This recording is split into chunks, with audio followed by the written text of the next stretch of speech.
Good day panel. For my proposal was Cagayan Lifestyle Center, a study promoting ecological innovation through sustainable architecture. Lifestyle Center consists of upscale national chain, specialist stores with dining and entertainment in an outdoor setting. Lifestyle Center helps to create a better leisure experience and tourism, which are also factor for this proposal. The proposal has high potential due to the large population of target area.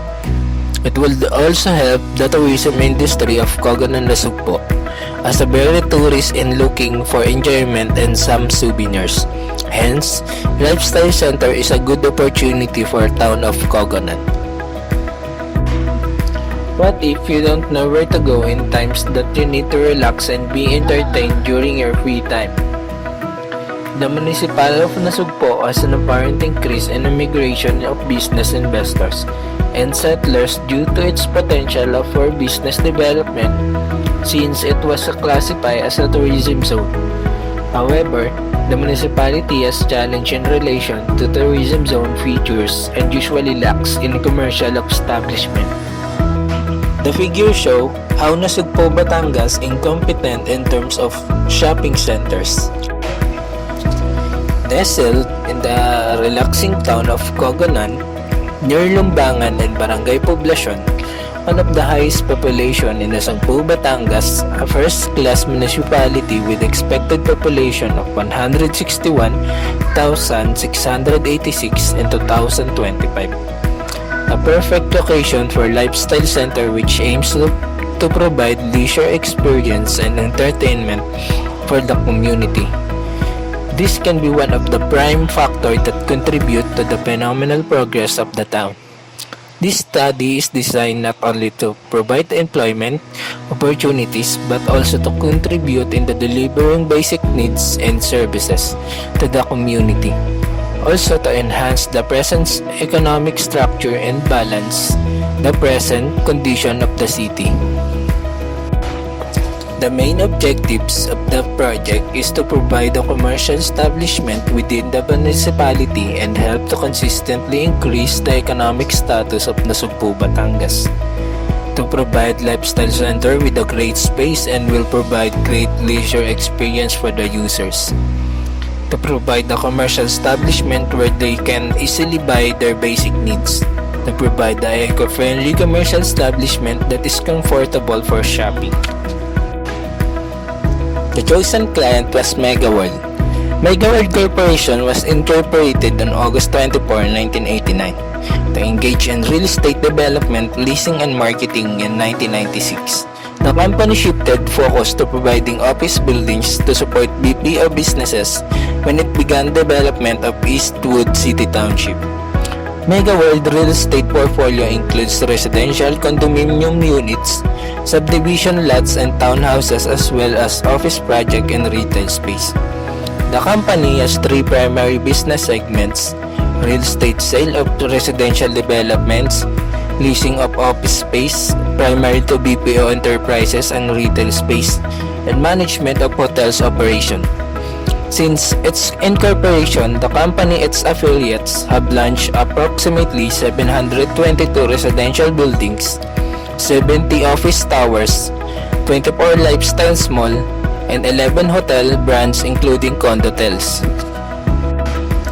For site selection, first I picked 3 possible deserving to be exact location for project.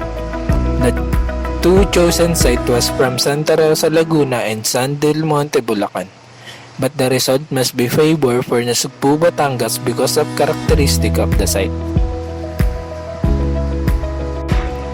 The province of Batangas registered the high number of tourism arrival in Calabarzon in 2018 based on a report released by the Department of Tourism or DOT.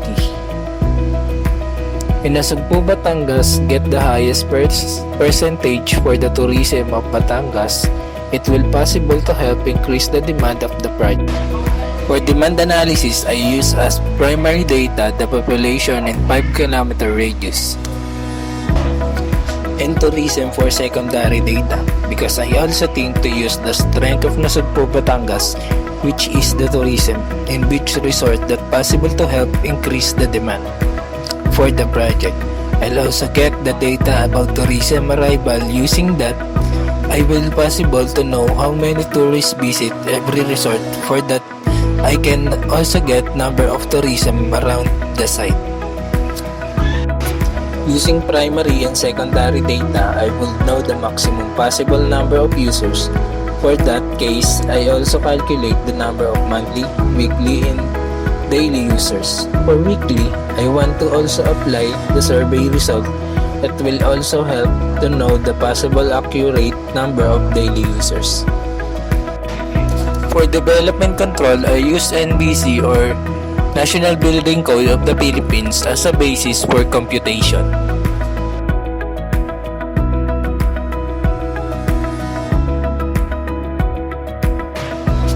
For site analysis, I must be focused how will site affected into surroundings. For that, design will be successful to comfort not only for users but also for municipality. And I also prepared private and public planning to give assistance for design to make it easily give a proper access to users. For space analysis, main shopping area is consists of non-food retail, food retail, leasable space. For administrative office, consists of general office, manager and supervisor, conference room, human resources department, accounting office, marketing office, auditing office, purchasing office, operation office. For supermarket, consists of main selling area, cashier, baggage area, cold storage, dry storage, employees lunch, supermarket office. And for food court, consists of dining, food stall or kiosk, kitchen. And for department store, main selling area, waiting room, counter, women's section, men's section, cosmetics. For user analysis, I have general manager, head officer, assistant general manager, engineers, employee, staff, guest, shopper, speaker or performer, viewer. I will prepare an example for organizational chart for department store, for food court and fast food restaurant, and also for supermarket. For space programming, I use organizational chart as basis for spaces, and I also get some amenities and time saver standards for building types. For leasable space, the space was non-food retail with 3,369 square meter and food retail with 5,025 square meter, and for leasable unit with 20,865 square meter. The subtotal was 29,762 square meter, the 60% of total gross floor area. And for non-leasable space was 18,689, the total area. It was 40% of total gross floor area with 48,453 square meter. And the total number of leasable space was 165. For proximity matrix, in ground floor, the spaces was food court, utilities, leasable restaurant, non-food retail, playground, interactive sports, supermarket, games and entertainment. The label was not adjacent, adjacent, semi-adjacent. And for second floor, the space was non-food retail, leasable restaurant, admin, and leasable space. The figure shows bubble diagram. It will help to easily to understand the communication of space to have a good rotation of accessibility. It consists of space like leasable restaurant, open space, food court, employees parking, non-food retail, supermarket, parking, utilities, playground, sports, games, and entertainment. The The legend shows the closely related entry and exit, no access hallway. By second floor, it consists mostly leasable space. Architectural style. Modern architecture help the consistent image of the proposal that criticize the user's taste. The simple architectural approach help people to be comfortable in the building. Since the target market not only the people around the site location, but also the tourists, the resort around the Nasugpo, Batangas. It means we need to consider they want to relax. That's why we need to minimize the design to make them comfortable. Architectural concept, sustainable design. For this proposal, they want and need and give the best for leisure experience. Not only for people and their surroundings, but also for people visiting a resort around Nasugpo, Batangas. That's why I want to give them a comfortable experience while doing their best leisure experience. And sustainable design will help them. Not only the proposal will benefit the design, but also the environment. Also, I want them to experience how environment will helpful and introduce them to know how to connect the environment. Design concept, aquaculture, is the process of rearing, breeding, and harvesting of aqua species, both animals and plants, in controlled aquatic environments like ocean, lakes, river, ponds, and streams. Like in the commercial industry, we need to catch the interest of people or customer. Aquaculture was one of the leading industries of Nasugpo, Batangas. I want to apply the aquaculture method to catch people interest and use the primary purpose of aquaculture to provide their basic needs. Form concept, crustacean, are invertebrates with a hard carapace, a segmented body that is bilateral symmetrical, more than 4 pairs of joint legs, and an open circulatory system to symbolize of how people during their best to provide the basic needs for their loved or for their families. There have a lot of consideration for designing a building, but I focused in circulation, human interaction, aesthetics, durability, accessibility, safety and security, flexibility, landscape and waterscape, sustainability, space relationship. And I think it would be a big help in terms of designing. Structural concept, rigid frame system. The structure of steel rigid frame building is characterized by its rigid connection of straight or tapered columns and beams. Rigid frame, sometimes called continuous frame, offers a rational stability for enhance how it carry vertical loads, increasing the longevity of the entire structure. Beside rigid frame, the same framing principle are used in the simple frame and particularly restrained from building. Cable tensile fabric for outdoor structure.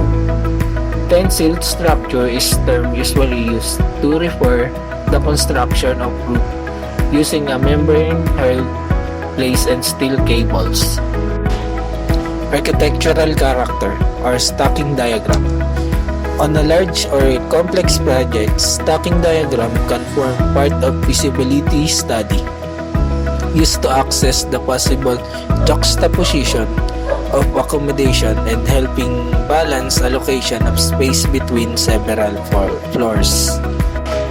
And for form and massiveness, their properties may be expressed and interpreted by the treatment of the surface, and their use may be expressed by emphasis on the dimension and joining the building units into which they are formed. And for innovation, cigarette butt bricks. Cigarette butt bricks are produced by blending cigarette butt with mixture of material used for brick production. I want to use it in pathwalks and sidewalks. I also have compostable chair. An outdoor design chair are made from mycoform. A material consists of Macellea substrate, a combination of discarded wood chips, gypsum, and oat bran together with Ganoderma lucidum. Like I said, I want to use it in outdoor furnitures, and I also have light generating cement. This highly energy efficient material rules over the architecture industry and expected to be used in bathrooms, swimming pools, facade, roads, parking area, and kitchens. It could also be used in a road sign because of the light emitting properties. And for highlights, hydroponics. Hydroponics will be used inside or outside of structure. It will be help in growing plants without soil, and it will be a low cost better than plant box. Although the benefits of hydroponics have sometimes been questioned, there seems to be an advantage in growing without soil. Some hydroponics growers have found their get yields many times greater when they switch the conventional method. I also have Cococrete. Cococrete is a low-carbon lime-based composite concrete. Considered as one of the biocretes, it helps mitigate environmental damage. And last, for material concept, insulating glass. Insulating glass refers to glass that is made to prevent significant heat transfer into or out of home or building. It consists of multiple pieces or glass separated by spacers made of either metal such as aluminum or structural foam. It will good for the tropical country like site location Nasugpo, Batangas. PVC pipe perform as a plant box for outdoor plant. It will use for hydroponics.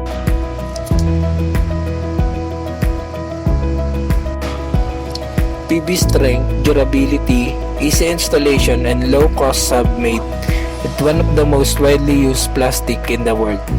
PVC is the thermoplastic material that is molded into different shapes into create pipes, fittings, bulbs, and other liquid handling supply. And for aluminum steel, it will incorporated on the building's exterior windows, skylights, and doors due to its resistant features to the harsh weather and durability. PVC walls panel. PVC wall panels have printed design often imitating traditional wall cladding. When compared to tiles, PVC bathroom wall panels may look the part, but it does not have the relief of texture wall tiles.